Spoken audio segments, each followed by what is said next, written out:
Je m'interroge ce jour sur la question des soupçons de détournement de 230 millions de francs CFA par certains agents de la mairie de ville liés à la construction des toilettes publiques dans la ville de Douala.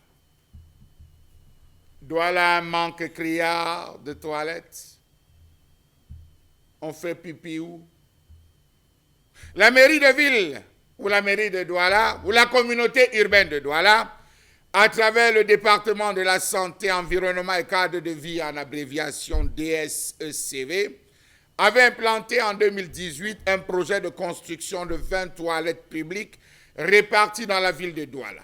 Le dit projet fut exécuté par l'entreprise Genelcam et Endesal pour un montant respectif de 199 860 615 francs CFA, tout taxe confondu, pour, il faut le dire, Genelcam concernant la réalisation et 21 465 000 francs CFA pour Endesal pour les études de faisabilité, soit un total d'un peu plus de 230 millions de francs CFA, l'argent des contribuables camerounais qui à ce jour peinent sous le fardeau de l'absence des services de base.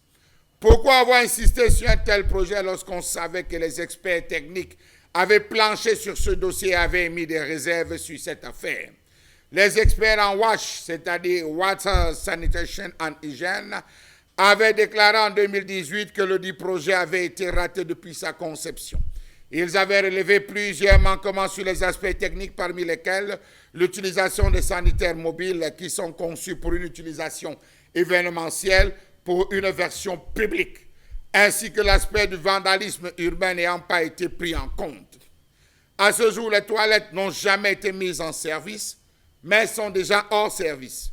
Sur les 20 toilettes réparties dans la ville de Douala, plusieurs ont été vandalisées et d'autres à ce jour restent hermétiquement fermées sans que l'on ne sache la véritable raison, encore moins l'objectif final de ce projet foireux qui a creusé les caisses de l'État pour rien. Où sont passés les 230 millions? Question. Les box de toilettes mobiles ne sauraient être utilisées dans une version publique au regard des risques d'infection liés aux fortes températures. C'est du plastique.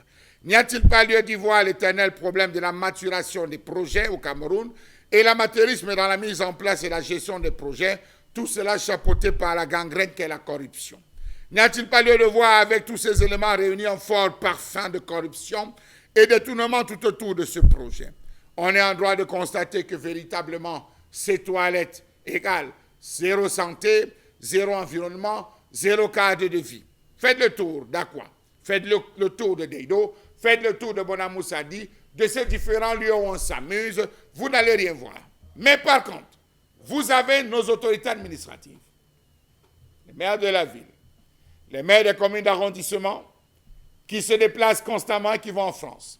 Lorsque vous arrivez en France, lorsque vous arrivez en Chine, lorsque vous arrivez quel que soit le pays du monde, il y a toilettes publiques. Dès que vous êtes même déjà dans la rue, vous pouvez sur votre téléphone frapper sur le GPS, vous vous guidez rapidement, consciencieusement vers ces endroits. Si quelqu'un arrive à Douala, il essaie de se connecter à Google Maps et il appuie où ici, toilettes. Que va-t-il voir? Où va-t-il être dirigé? Est-ce que c'est même répertorié? Savez-vous qu'en pleine préparation de la CAN 2021, le chef du dit département avait été saisi au sujet des toilettes honteuses dans la ville de Douala? Il avait promis que des fonds allaient être dégagés pour permettre véritablement cela. Rappelez-vous les images qui ont circulé dans les médias en ligne, autant pour moi du côté de l'Algérie, après la compétition. À ce jour, force est de constater que 2 de ces toilettes d'un autre genre ont été systématiquement démantelées au rond-point du marché central et nous craignons un démantèlement progressif des équipements afin d'effacer définitivement les traces de ces détournements. Pire, le projet Clean Douala, qui vient de voir le jour à la mairie de Douala, devrait commencer par démanteler les équipements moyenâgeux, infestes et souillés dans la ville de Douala, au lieu de s'attaquer directement aux pauvres vendeurs de la rue. Oui, ils doivent partir, mais entre-temps, nous on a envie de faire pipi.